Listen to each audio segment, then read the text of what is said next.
Happy New Year. It's 2014. Do you know where your money is? Do you know what your money's doing? This program might help you feel the horizons ahead and find out what's going on in your financial future. Money Talks right now.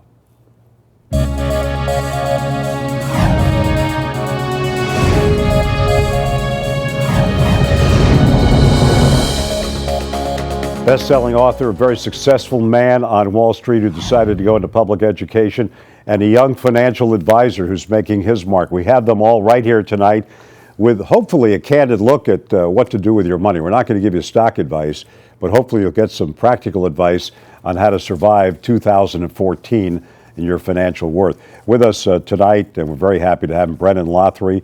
Brennan is the former lead reporter for Bloomberg Television during the financial crisis. Those must have been very tough days. Financial advisor with the Wealth Management Group. Tom Corley. Tom is a certified financial planner and author of this book, best-selling book, Rich Habits, The Daily Success Habits of Wealthy Individuals. And it was a bestseller on Amazon, bestseller everywhere, and still selling. And Kurt Balderson. Kurt has an interesting story here. For many years, he was a currency trader on Wall Street until 9/11. And he was at the Twin Towers, and now he has devoted his life to helping young people see their future. He's a teacher at Great Valley High School in Malvern, Pennsylvania, and that is quite a switch to go from the markets. I'm not going to ask you why you left. I have some ideas, with everything that happened there. But when you look at a person who's watching us tonight, whether their financial worth is this or this or this, what kind of practical advice can you give them on how to start the year? You're supposed to make resolutions when you come to a new year. I think all successful people have a plan in place. That's no different in finances. There has to be some sort of financial plan. The old terminology, I guess the negative connotation is you have to have a budget where you're taking what you make, your income minus your expenses, and what you have left over. More positive way of looking at it is to have a financial plan and to have goals and objectives and means realistic goals and objectives that you're able to achieve. And I would focus on the short-term goals rather than the longer-term goals. And once you achieve a short-term goal, set another short-term goal for yourself. Well, Brendan, I have to ask you a question. It seems from everything I've read in Wall Street Journal and everywhere else that more people are saving today at a more accelerated rate than they were during the financial crisis, which was a very scary time. When you talk to your clients, what do they want to know from you? In general. Well, first thing you want to know is where are we going to get income from? Right. I deal with a lot of retirees in one respect, and we see where interest rates are today, and they're very low. So one of the first things that they ask about is, where are we going to find income? Because obviously the savings account that we've been having before, or the CDs, are really only earning 0.5%, right. 1%, 2%. So where can we go out and find that? And then two, is my money going to last as long as I need it? That's what I think people really don't understand, because many folks actually do not have a plan like you had mentioned, and they need to have one. I met somebody on a golf course once. It was at the time older than me, and I said to him, "How you doing?" He said, "I would have been better if I knew I was going to live this long." And it was a very interesting comment. And sometimes people don't really think about the 70s, 80s, or 90s in their lives. Is that true? It's the old financial planning catchphrase. If you don't plan, if you fail to plan, then you're going to be in trouble. So more people actually plan for their vacation than they plan for their retirement. And one of the things I talk about a lot, it's in my book, about the living below your means, rich habit. People are not taught by their parents to save, and I call it the 80-20 rule. Put away 20% of your savings and live off of the 80%. If you teach your kids that, then it becomes a rich habit. It becomes a habit that stays with them for life. And Larry, habits are hard to break. Very hard to break. Yeah. And what's interesting about your role is that you go into with a unique perspective. What actual course do you teach at high school? I teach personal finance. I teach 2 sections of that at Great Valley High School. They never taught me in high school.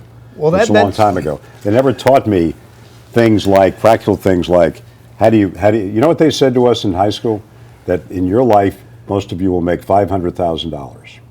That's what they thought in 1960. But they never talked about how to accelerate and save and make yourself a more richer person along the way. That's good for students to hear you talk about that. It's still in the state of Pennsylvania. Personal finance business courses are still an elective. The big push in business education nowadays are courses like personal finance or financial literacy is the new terminology that teach relevant everyday skills that no matter if the student is going to be a CEO of a Fortune 500 company Like or balancing a checkbook. As simple as that. balancing a checkbook, how to invest, how to allocate risk. What are the different types of investments that are actually out there? That's one of the things that I think is lacking out there today is we do not have that financial education in place early on, because Right. you would be surprised that how many people do not know what a stock is, what a bond is, what a mutual fund is, and that they should be starting earlier rather than in their 40s or 50s. to save And for there's no set answer, is there? Because I remember years ago somebody looked, we had a 401 plan in one of the places I worked, and everybody said, all you have to do is buy the Dow, the dogs of the Dow. That was 1 year. The dogs of the Dow were gigantic, the ones who didn't do well.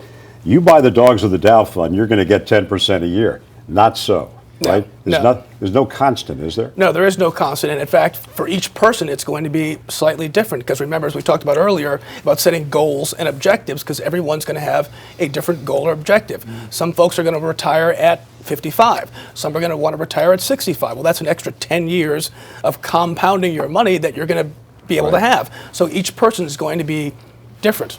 Now, the rich habits here. I know you got a little heat for saying the daily success habits of wealthy individuals, but you're really talking about looking at people who are successful in life as well as finance. Is that what you're saying? Yeah, what I did is I tried to look at them holistically. We tracked over 200 daily activities, and then I broke it out into, rich group, poor group, and then I analyzed that for about the 18 months. And what I came up with was a difference the size of the Grand Canyon behind their habits. And that's why I think it's so cool, Kurt, that you're a finance guy that's teaching high schools. I spent probably the first 2 years when I should have been out there with the media promoting my book, talking to over 2,000 high school students, because the teachers, if the parents aren't doing the job, Larry, at home, then the teachers have to do the job. They have to step in and teach these kids some of these good financial habits, these success habits. It has to happen in the school, and that's why you're a finance guy, you're in the high schools, you're teaching from experience, and I think that's very valuable. Those kids are very lucky to have you. You're young, okay? You're young, maybe perhaps the youngest person here, close to it. I know you're younger than me, and when you go to get a client, whether they be near retirees, people in their 40s who are thinking about 20 years plus, is it tough to provide a layer of credibility to them? I mean, you've been on television, and you've been in this business for a while now, and you really like it, you're doing well. What do they want to know from you? I mean, yeah, municipal bonds, are they safe? Stocks, are they safe? Stock funds. Is diversity the big thing you talk about? Well, diversification is certainly important. I think the first thing when someone approaches me, they want to know is, am I Bernie Madoff or am I not Bernie Madoff? Yeah. Am I a trustworthy person who they're going to be accepting the financial advice from? So I think that's usually the first thing that clients out there are looking for. Can they sit across from you? Do they think that you actually know what you're talking about and that you're going to provide them honest, truthful advice about whatever goes on in the market? I don't think they're looking for the magic bullet, but they want to have an idea that you do know maybe where the magic bullet might be. What about, Tom, the necessity? This is a very touchy subject. We've had people watching us with net worths of $50,000, $500,000, $100,000, some having a hard time saving at all.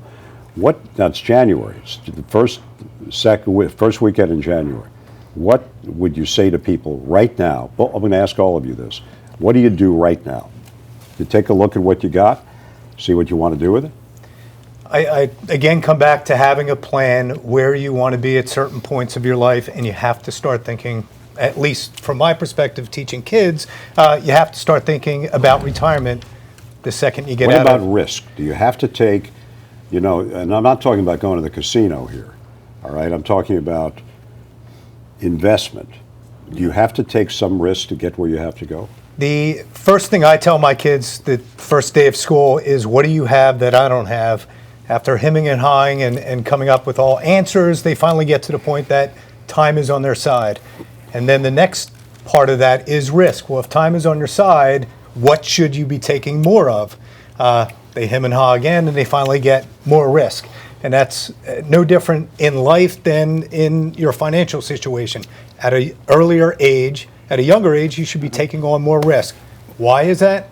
You have the opportunity to fall down, perhaps fail, but you could get back up and have more time. One of the things that I try and distinguish when I talk to people about financial planning, and this is the young and the old, primarily the young, is that there's two differences between between savings. There's a difference between savings and investment. Savings is something that you need to be doing on a regular basis, the 80-20 rule. You need to be setting aside 20% of your net pay. Now, if you're going to take some of that savings and you want to take some risk on that, then you have to peel off a piece of that, maybe 20%, and invest that. And that's okay. You're looking for higher yield, you're chasing yield, and that's fine as long as you're willing to take on the risk of potentially losing that money. See, I don't want people to save their whole lives and then experience what we experienced in 2008, where they lost 40% of their retirement accounts. The reason they lost 40% is because they did not understand the difference between savings and investment.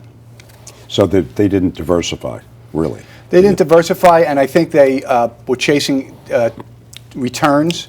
Their advisors, their risk tolerance was not appropriate, and they were, trying to get out of the funds that they were in. It was a panic. Now, when you go, here we go. We have a little bit of a creep up in the inflation rate, the bond rates. You know more about that than I do. Right now, do you think, or I'm going to ask all three of you this, does your company, I know you really depend a lot on your company's intelligence, right? Yep. And advisory. Absolutely. Research. Does your company feel that that inflation is coming, or is this just a little bounce right now? I'm not asking you to make predictions, because I'm not going to do that. Sorry, no, I don't think inflation is going to sit there at 1%, 1.25% for the foreseeable future. It's going to rise at some point, and people are going to have to start moving money out of the cash that they may have sitting on their in their checking account, which is earning zero, which will obviously decrease your purchasing power in the future. So they're going to have to step out into the risk curve. It's a matter of how much are they willing to take. Because I know we were talking about risk here before. I always like to start with risk. How much can you afford to lose?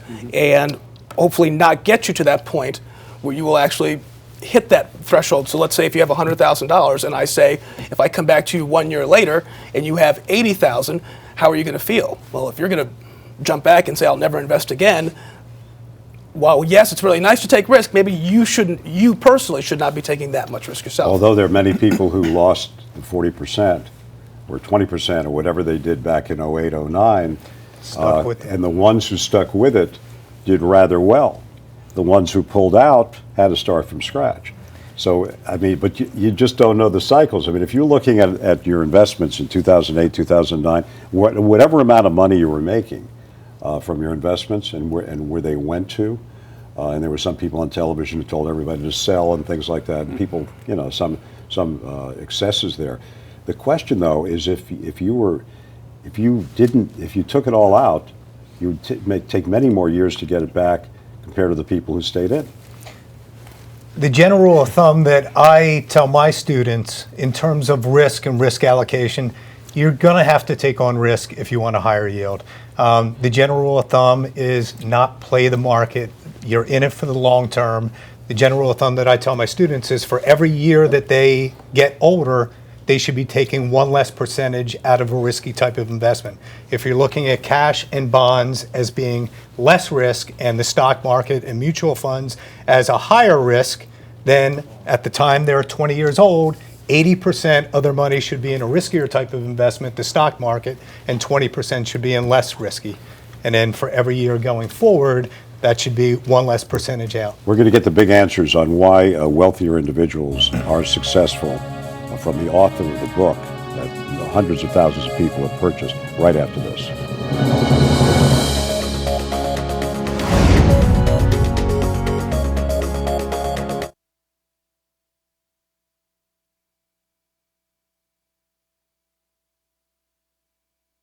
You guys in a hurry or what?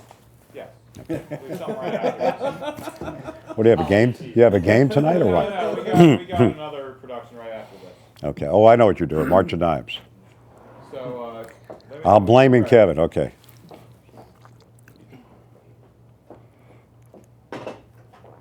Open your mic next time.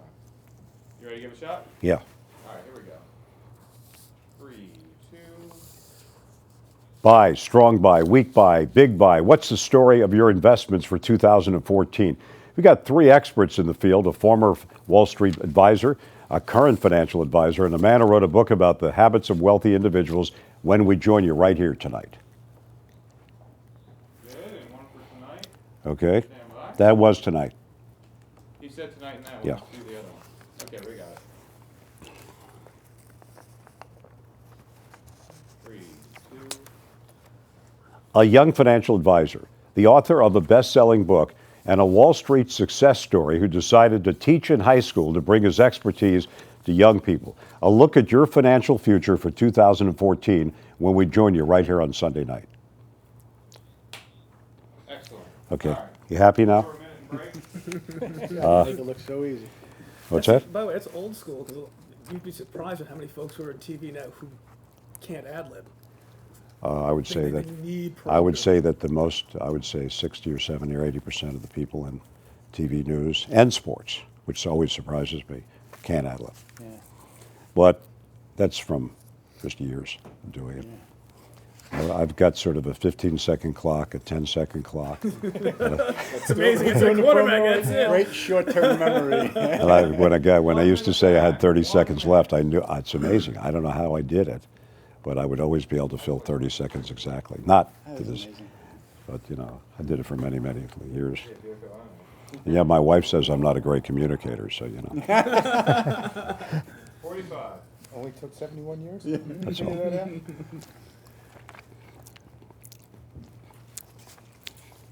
How often do you film this show? Once a week. Okay, we're going to start with Tom.